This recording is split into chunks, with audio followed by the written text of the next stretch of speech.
वालेकुम वरहमतुल्लाहि वबरकातुहू। जी अजीज़ तलबा, अभी हम प्रॉब्लम नंबर 4 जो है चैप्टर नंबर 2 हमारा चल रहा है, उसका चौथा प्रॉब्लम हम डिस्कस करने लगे हैं। कहता है कि एक गैस है एट अ टेम्परेचर, उसका टेम्परेचर जो है ऑफ 20 डिग्री सेंटीग्रेड, उसका टेम्परेचर 20 डिग्री सेंटीग्रेड है। ओके, एंड प्रेशर, और उसका जो प्रेशर है ऑफ 1.5 बार, और उसका प्रेशर जो है 1.5 बार है। ऑक्यूपाइज घेरे हुए है, वॉल्यूम उसने घेरा हुआ है of 0.105 cubic metre, 0.105 cubic metre उसका वॉल्यूम है। If the gas is compressed, अगर गैस को कंप्रेस किया जाए टू अ प्रेशर, उसका प्रेशर जो है वो ऑफ 7.5 बार यानी बढ़ जाता है, 7.5 बार हो जाता है। जैसे मैं आपको पहले बता चुका हूँ कि ड्यूरिंग कंप्रेशन आपका प्रेशर जो है वो बढ़ता है। सो वहाँ 1.5 है और यहाँ कितना हो गया 7.5, इसका मतलब प्रेशर बढ़ गया। कंप्रेशन के बाद प्रेशर क्या होता है, बढ़ जाता है। And volume of 0.04 cubic metre, और जो वॉल्यूम है वो ये हो जाता है। इसका मतलब पहला वॉल्यूम क्या था 0.1045, ये ज़्यादा था। कंप्रेशन के बाद ये कम हो गया। What will be the final temperature of the gas, बताएं उसका फाइनल टेम्परेचर क्या होगा। ठीक है जी, तो इसका मतलब है ड्यूरिंग कंप्रेशन वॉल्यूम कम होता है, वॉल्यूम रिड्यूस होता है और प्रेशर बढ़ता है, टेम्परेचर भी बढ़ता है। सो हमारा जो आंसर टेम्परेचर का आना चाहिए, अगर वहाँ जो टेम्परेचर है वो 20 डिग्री सेंटीग्रेड है तो यहाँ क्या होना चाहिए, ज़्यादा होना चाहिए। हमें पता नहीं कितना ज़्यादा होगा, इसलिए हमें वो पूछ रहा है कि कितना ज़्यादा होगा बताओ। ठीक है जी, तो हम कैलकुलेट करते हैं कि कितना टेम्परेचर उसका बढ़ जाएगा, यानी कंप्रेशन के बाद अगर उसका वॉल्यूम ये हो जाए तो उसका टेम्परेचर कितना हो जाएगा। सो सब फर्स्ट ऑफ ऑल हम जो है गिवन डाटा लिखेंगे, सबसे पहला काम जो हम पहले भी करते आ रहे हैं। तो गिवन डाटा, तो अजीज़ तलबा सबसे पहला काम क्या है, टेम्परेचर 20 डिग्री सेंटीग्रेड। एक तो ये हमें गिवन है 20 डिग्री सेंटीग्रेड, तो इसको हम लिखेंगे T1, ये पहला टेम्परेचर है। T1 is equal to 20 degree centigrade. मैंने आपसे पहले कह रखा है कि डिग्री सेंटीग्रेड हम यूज़ नहीं करते, बल्कि हम उसको केल्विन में तब्दील करेंगे। तो क्या करेंगे 20 प्लस 273 उसमें प्लस करेंगे तो कितना बन जाएगा 293 केल्विन। ये मैं मिटा देता हूँ, बाद में इसको देख लेंगे। केल्विन, यहाँ फाइनल टेम्परेचर लिखा हुआ है। ओके, यानी temperature T1 is equal to 20 degree centigrade. Degree centigrade को केल्विन में करने के लिए 273 प्लस करते हैं, प्लस मैंने किया तो 293 केल्विन टेम्परेचर हो गया। Okay, and the pressure is 1.5 बार, और जो प्रेशर है यानी P1 इज इक्वल टू 1.5 बार। तो स्टूडेंट्स मैंने आपसे पहले कहा है कि हम बार इस्तेमाल नहीं करते, इसको फ़ौरन ही तब्दील करते जाएं। 1.5 मल्टीप्लाई बाय 10⁵ न्यूटन पर स्क्वायर मीटर, ऐसे ही सिस्टम में लाना है हमने। ओके, बार को जब ऐसे सिस्टम में लाते हैं, एक बार में 10 की पावर 5 न्यूटन पर स्क्वायर मीटर होते हैं, इसलिए ज़रब कर दे 10 की पावर 5 न्यूटन पर square metre. Okay, occupies of volume, जबकि उसका जो वॉल्यूम है वो कह रहा है 0.105, इसका मतलब ये V1 है। V1 is equal to 0.105 cubic metre. Okay, इसके बाद कहते हैं कंप्रेशन होती है जिससे उसका प्रेशर बढ़ जाता है। P2 इज इक्वल टू 7.5 बार, ये उसका प्रेशर हो जाता है कंप्रेशन के बाद। तो याद रखें बार इस्तेमाल नहीं करना, सो इसको फ़ौरन ही कन्वर्ट कर दें। 7.5 मल्टीप्लाई बाय 10⁵ न्यूटन पर स्क्वायर मीटर, यानी ये मैंने उसका जो प्रेशर था बार को फ़ौरन ही ऐसे सिस्टम में कन्वर्ट कर दिया। आगे ये प्रेशर हमने लिख लिया। एंड दी वॉल्यूम, अब जो दूसरा वॉल्यूम है वो ये है 0.04, यानी volume V2 is equal to 0.04 cubic metre. Compression के बाद कम हो गया, ये हो गया। What will be the final temperature, उसका जो फाइनल टेम्परेचर है वो बताएं। इसका मतलब फाइनल टेम्परेचर क्या होगा T2 is equal to question mark. Okay students, ये हमारे पास गिवन डाटा था। वो मैंने आपके सामने लिख दिया, T1 लिख दिया, P1, V1, P2। Okay, I hope so कि आपने इसको समझ लिया होगा। अब हम इसको सॉल्व करते हैं। तो ये मैं आपके सामने स्टेटमेंट जो है वो मिटा देता हूँ, क्योंकि इससे जो हमारा मकसद था वो पूरा हो गया। जी स्टूडेंट, सोल्यूशन में देखें, सोल्यूशन में हम इसको सॉल्व करते हैं। सोल्यूशन में तो देखना ये है कि इसमें कोई चीज़ कांस्टेंट नहीं है, ना प्रेशर, ना वॉल्यूम, ना टेम्परेचर, क्योंकि पहले सारे दिए हुए हैं, दूसरे भी 2 दिए, तीसरा नहीं दिया हुआ। सो हम क्या लगाएंगे, जनरल गैस इक्वेशन। क्या लगाएंगे, general gas equation. According to general gas equation यानी हम लिखेंगे वी नो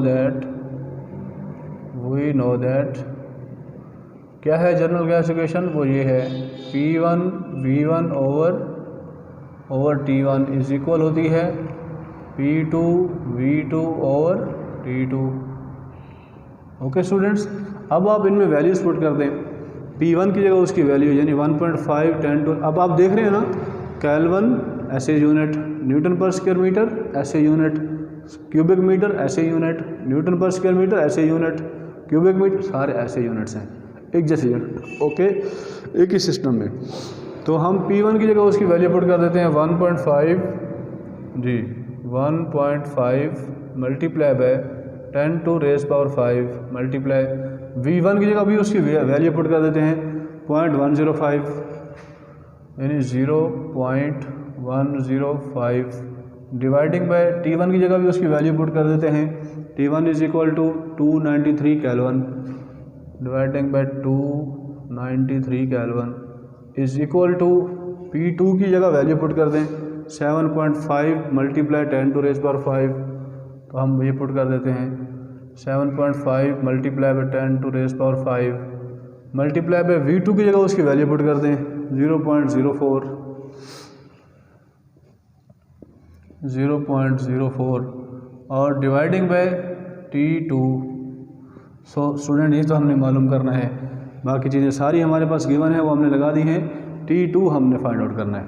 सो अब हम क्रॉस मल्टीप्लिकेशन करेंगे, इस रकम को इस रकम के साथ मल्टीप्लाई कर दो और इस रकम को इस रकम के साथ मल्टीप्लाई कर दो, तो T2 वाले को इससे ज़रब कर दें, तो ये आ जाएगा 1.5 multiply 10 to raise power 5 multiply by 0.105 multiply by T2 is equal to ये और ज़रब T2 इसके साथ हो गया।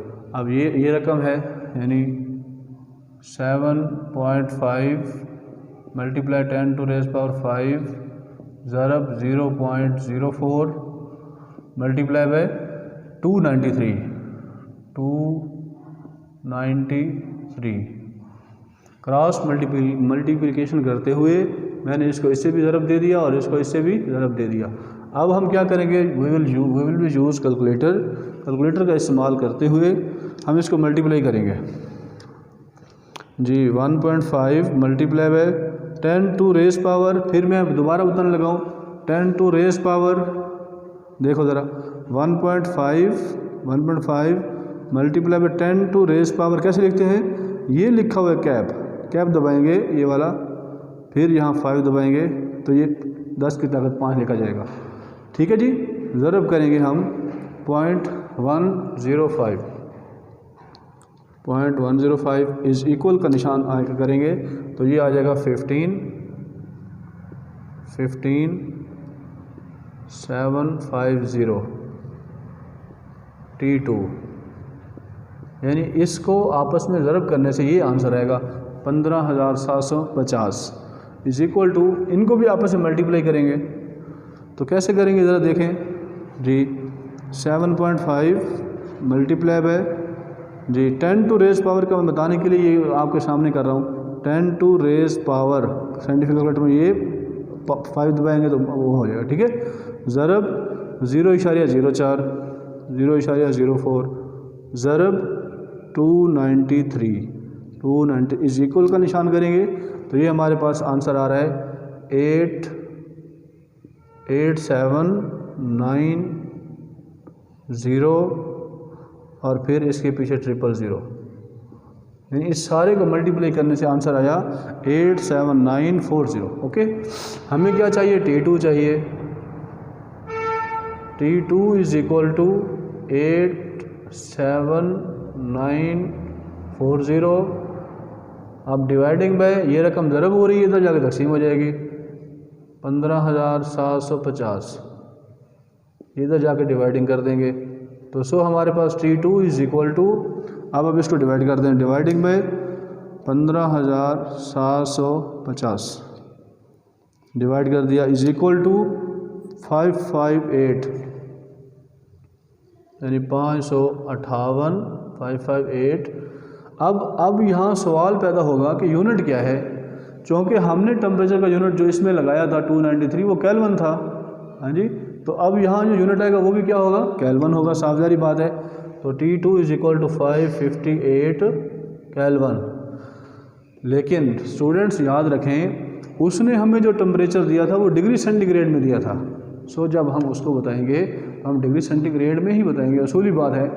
हाँ जी, आपको वो बता रहे हैं डिग्री सेंटीग्रेड में, आप उसे केल्विन में दे रहे हैं, नहीं नहीं नहीं, बल्कि आपने सुना होगा, कभी नहीं आपने सुना होगा कि टेम्परेचर जो है वो हाँ जी 100 डिग्री 100 केल्विन है, हाँ जी ये 42 केल्विन है। जब भी बताना है तो डिग्री सेंटीग्रेड में। आपने सुना होगा 25 डिग्री सेंटीग्रेड टेम्परेचर है, 40 डिग्री सेंटीग्रेड है, डिग्री सेंटीग्रेड। तो अब आप उसको बता रहे हैं, इसलिए आप इसको क्या करेंगे, डिग्री सेंटीग्रेड में कन्वर्ट करेंगे। सो हम लिखेंगे T2 is equal to 558 kelvin. याद रखें, जब डिग्री सेंटीग्रेड से केल्विन में आए थे तो प्लस किया था, अब केल्विन से डिग्री सेंटीग्रेड में जाएंगे तो क्या करेंगे, माइनस कर देंगे 273, तो माइनस कर दूंगा 273। तो so T2 is equal to 558 minus 273 is equal to 285 degree centigrade. अब ये कन्वर्ट हो चुका है डिग्री सेंटीग्रेड के अंदर। तो अजीज़ तलबा, एक बात मैं आपसे ये कहना चाह रहा था कि शुरू में मैंने आपसे कही थी कि कंप्रेशन के दौरान वॉल्यूम कम होता है, वॉल्यूम कम 0.105 से ये हो गया, प्रेशर बढ़ता है 1.5 से लेकर 7.5 हो गया, तो टेम्परेचर भी बढ़ता है, टेम्परेचर 20 से हो गया 285 डिग्री सेंटीग्रेड। ओके, तो इट मीन्स कि आप समझ जाएं कि ड्यूरिंग कंप्रेशन प्रेशर बढ़ता है, टेम्परेचर बढ़ता है, वॉल्यूम कम होता है। तो प्लीज़ राइट डाउन। हाँ, थैंक यू सो मच।